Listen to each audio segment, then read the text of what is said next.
Welcome to the Farm to School podcast, where you will hear stories of how youth thrive and farmers prosper when we learn how to grow, cook, and eat delicious, nutritious local foods in schools across the country and the world. Hi, everybody. We're your hosts. I'm Rick.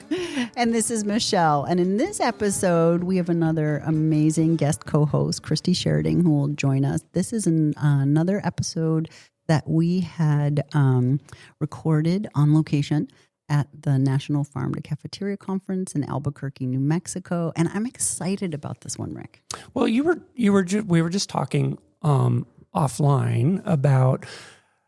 I can't believe we talk offline. We do. We don't record everything we talk about. Thank goodness. No, we don't but record everything. We talk about this conference, the Farm to Cafeteria Conference in Albuquerque, New Mexico, and how the last episode we just showed we talk about people we've met and known for 20, 30 years. And then this episode. Oh, yeah. The main point of a network and just bringing people together and convening. And that's one of the amazing, most powerful things that the National Farm to School Network does. And so, yes, this whole series of episodes are folks we've known a very long time, 20 years about, and then new friends. And I thought it would be great if we went to the other corner of the country and introduced you to two friends from Florida and Louisiana. Yeah. Our first guest we're going to talk to is Tangia Taylor, and she calls herself Diplantlady, and that's Diplantlady, and she says it's an homage to her Caribbean roots. And you'll learn more about that. And she talks a lot about food and in Louisiana. Well, you talk a lot about food in Louisiana. Oh my gosh. I swear in a prior life I was a Cajun because I love Cajun food so much. You go there quite a bit. I do. We have my best friends live down there, and we it's the best fishing I've ever experienced in my life, for one thing. And then the food, they have something called the best Cajun food is like at gas stations. I don't know why, but they have, it's not what you think, that they have a world-class operation in the back of these places, and they'll have etouffee and gumbo and jambalaya. And I've liked it so much that I've went down rabbit holes and created found some recipes, some authentic Cajun recipes. Nice. And there's people down there that said, they're very, very passionate about what is authentic and not. And so it's really fun to go create those recipes. I love it. So that's Louisiana. And then our other new friend is Kathleen from Florida. And she said, you said it was our first super fan. Well, we just really appreciate Kathleen and all our listeners. Sometimes you're recording and wondering, am I just meeting people because we're getting great ideas for Oregon? And it turns out that this podcast is really enjoyed by people all over the country and a few other countries. Yeah. But Kathleen, shout out to you. And also she is in Extension down in Florida, which is where I'm located at Oregon State. Yeah. The Extension system. And I've shared this before, but at these conferences, you sometimes grab people that just walking by randomly and like, tell me your hopes and dreams and your story. And it works out. You could actually record every single person that go there because they all have a special connection to farm school. They all have a story that's important. Okay, well, let's get into these episodes. We'll listen in and we'll see you on the other side, okay? So we're back in the hallway at the 2025 National Farm to Cafeteria Conference, and we just pulled in the Plant Lady. Hello. Hello. Welcome. Hello. How y'all doing today? We're having a blast. Yeah, we're having a really good time. It's Michelle and our very special co-host, Christy. Happy to be here. All right. Hey, tell us what's up. Will you please introduce yourselves to our listeners and tell us what you're passionate, what you're working on right now? I sure will. My name is Tangia Taylor, but most folks know me as Diplantlady. That's going to be D-I is patois. Oh. So I put Diplantlady. Diplantlady. Yes. So put some of that Caribbean island twist on it. My roots can run deep in the fields. I grew up as a farm worker, and today I get to turn that live that lived experience into purpose through work I do with youth, families, and local food systems. I believe that food is more than something we eat. It's a teacher. When children plant a seed, they're not just learning agriculture. They're learning patience, responsibility, and where real nourishment begins. My work focuses on bridging farms and classrooms, helping schools bring fresh food, hands-on learning, and community connection back into their daily rhythm. And I'm here because I truly believe farm to school is one of the strongest ways we can grow healthier kids, stronger families, and a more resilient future. That's beautiful. I have chills. Wow. I know. Where are you located? We're located in Shreveport, Louisiana. Oh. I'm originally from Florida. I don't know if anybody ever heard of Moorhaven, but I graduated from Moorhaven. That's over by Okeechobee. Oh, okay, cool. So I reside in Shreveport, Louisiana now, and that's where my calling is. So I'm just doing the work of the Most High. What are some of the foods of your area? Okay, well, in Louisiana, they have the gumbo. So everything that goes in the gumbo, we have okra, tomatoes, what else grow? Peppers. What else? Do the is Shreveport, Louisiana, is it on the water or no? No, it's in the northern part. Okay. It's northwest. It's up in the Panhandle part. Okay. So, yeah, we're not in the boot. That's New Well, I Orleans. wasn't sure if like the fishing or the shrimp or any of that plays into. You're saying gumbo, and I'm hungry now because it's almost lunchtime. I am too.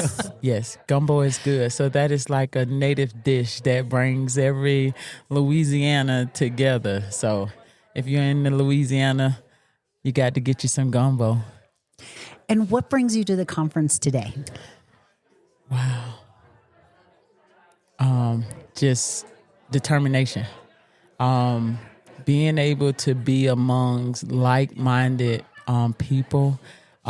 Soon as it came on the table that they were having a national conference, I was like, I got to be there because we can to be able to bring the information and the resources that we gain here back to Shreveport so they can be able to be a part of such a great movement, and so our children there can be a part of this.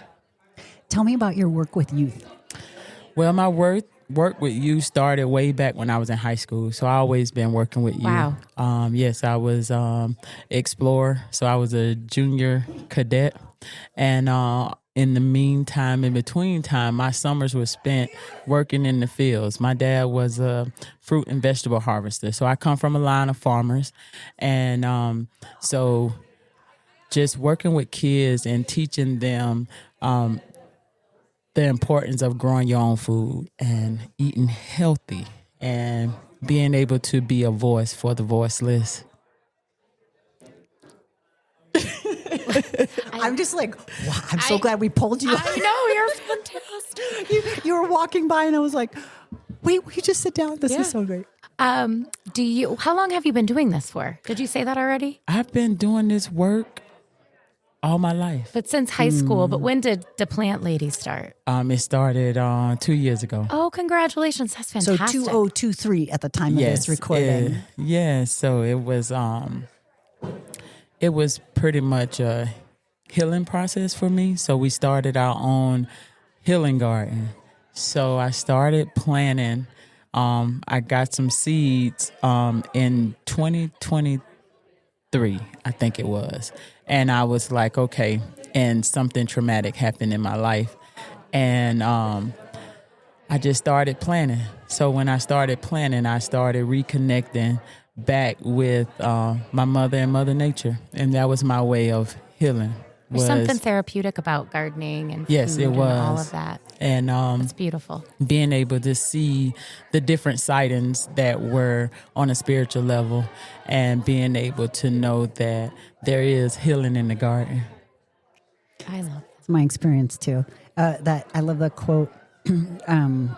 I'll put it in the show notes because I can't remember who said it.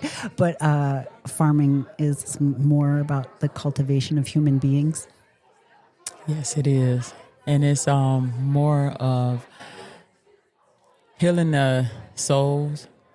So we have to heal the soil before we heal the souls. So it's all about that's really lovely. Oh, I'm gonna write that down.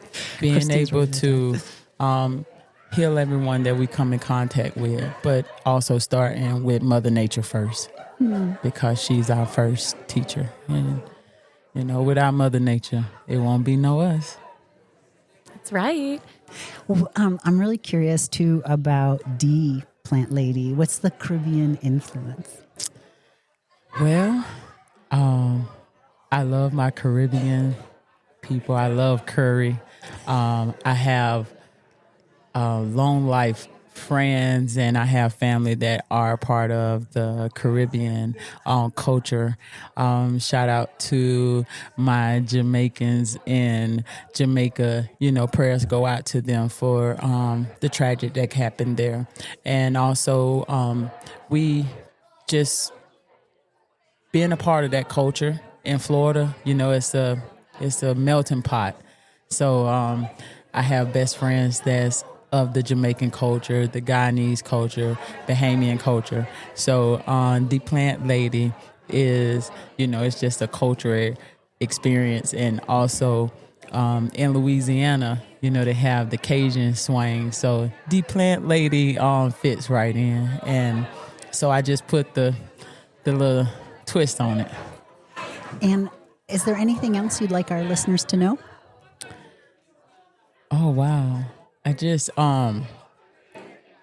being honored to be a part of some amazing people that are here and making history, and being able to take the information that I gain and the knowledge that I gain from this conference back to Shreveport, Louisiana, and abroad as well, and just being an advocate, a true advocate.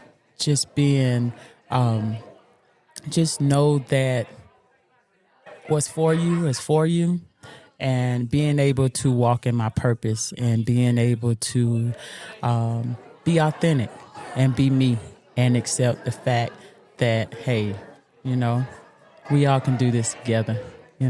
I was ashamed to say that I was a migrant a few years ago because of the stigma, but I'm proud to be a migrant. And I'm proud to be a farm worker, and that I'm here to make my ancestors proud.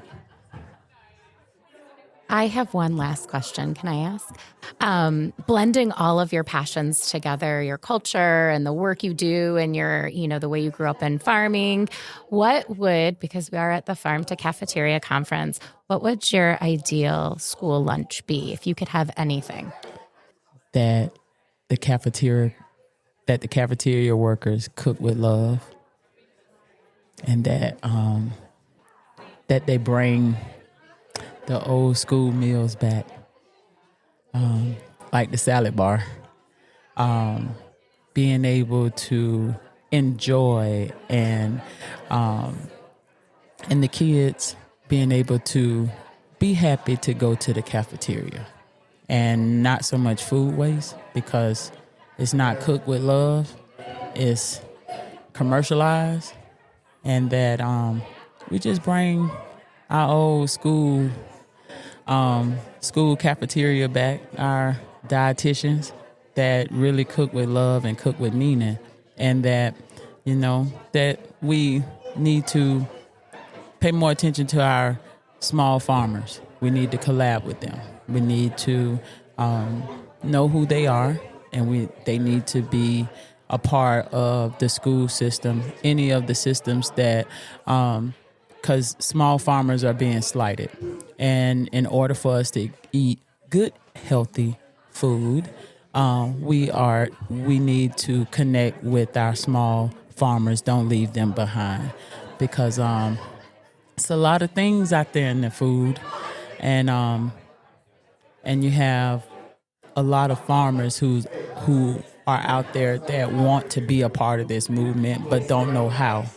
And we need to stop overlooking our small farmers and come together as a collective to be able to build a strong foundation for our small farmers.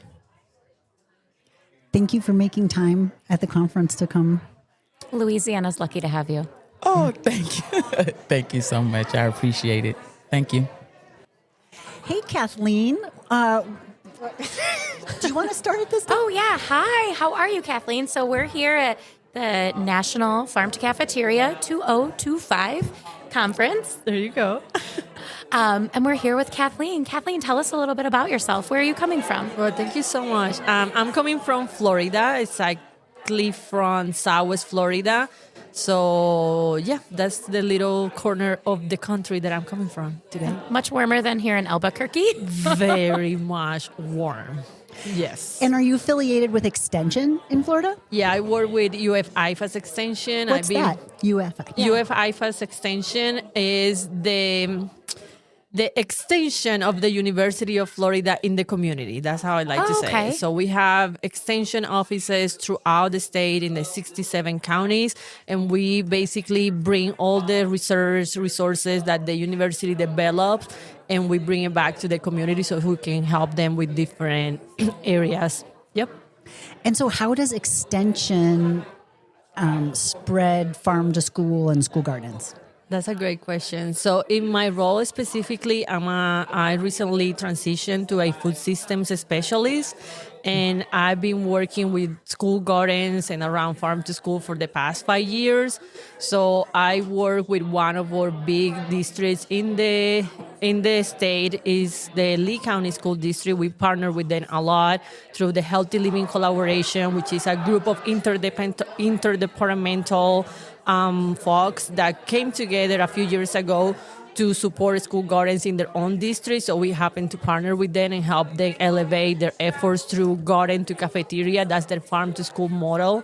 So they are we have around 20 schools that are piloting and engaged in using produce from the garden to serve in school meals. So we're trying to make that happen in a better way. That's Yes. fantastic. What kind of produce are they growing in the gardens? What type of vegetables, things like that? Oh, yeah. So we have a lot of things, but we're trying to focus mainly on lettuce, tomatoes, and peppers. But there are schools that want to grow other type of vegetables, other type of herbs, or even fruits. Sometimes we have had carrots going through the cafeteria. Sometimes we have cabbage. Sometimes we have kale. Wow. So we have a diversity of produce growing to the cafeterias every week. Yes. That's so impressive and so cool. So are the students then learning about the growing, and it's like a holistic process from classroom to cafeteria to the whole thing, right? Yeah, it is the whole thing. So the Lee County School District has career and technical education, and they have an agriculture program. Oh. So there are middle and high schoolers that have gardens and are engaged in that program, and they run the gardens with the teachers. But you also have after-school programs that also have their own garden clubs. You have elementary schools and different teachers also running these gardens and doing the procurement to the cafeteria. So you have a diversity of subjects that are being taught. Yeah. How long has this program been going on? Did you say already? Yeah, for around 5 years. This Okay. started in the pandemic, so it was a pivotal moment for the school district and the Healthy Living Collaboration. They had the Healthy Living Lab that was functioning before the pandemic, and then they lost the funding, and then those resources were there, available. So the Food and Nutrition Services, the Health Education Department, the environmental education department and the career technical education department, these 4 ladies, they came together and they started like getting to know each other and realized that they had things in common, and that common thing was the school gardens. So they started this healthy living collaboration within the school district. And we've been partnering with them since the beginning. So 4 powerhouse ladies, I just heard. 4 powerhouse ladies. I was like, that is a lot. Just made lemonade out of some lemons during the pandemic. Talk about a silver lining. It's all about That's coming beautiful. together, Yeah. isn't it? Yeah. And when I'm thinking about coming together and being here at the National Farm to Cafeteria Conference, 10th one we've ever had. Why did you want to come to a conference and be part of a network? Well, because it's inspiring. So I just need that, like, get out of Florida and see what's happening out there in the country, to bring ideas, to get to know people, to feel that we're not isolated in Florida doing our own farm to school movement, but there are other people. So it's very grounding, especially during these times that there is so much chaos. It's like, okay, it's important. This grounds me on my why, listening like the different stories and the different projects. It's just, it keeps me going. So I just need to recharge to go back.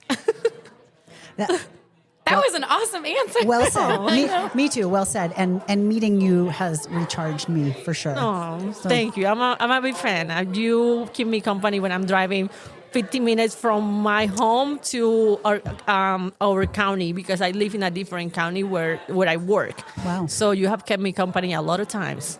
I think we forgot to say that Kathleen is a super fan of both Michelle and Rick. Thank Yeah. you. We got really lucky to meet you. It really is nice. Thank So you. sweet. Yeah. So thank you so much. Thank you. Thank you. Absolutely. We'd like to thank our guests so much for sharing their stories with us. It's truly a gift.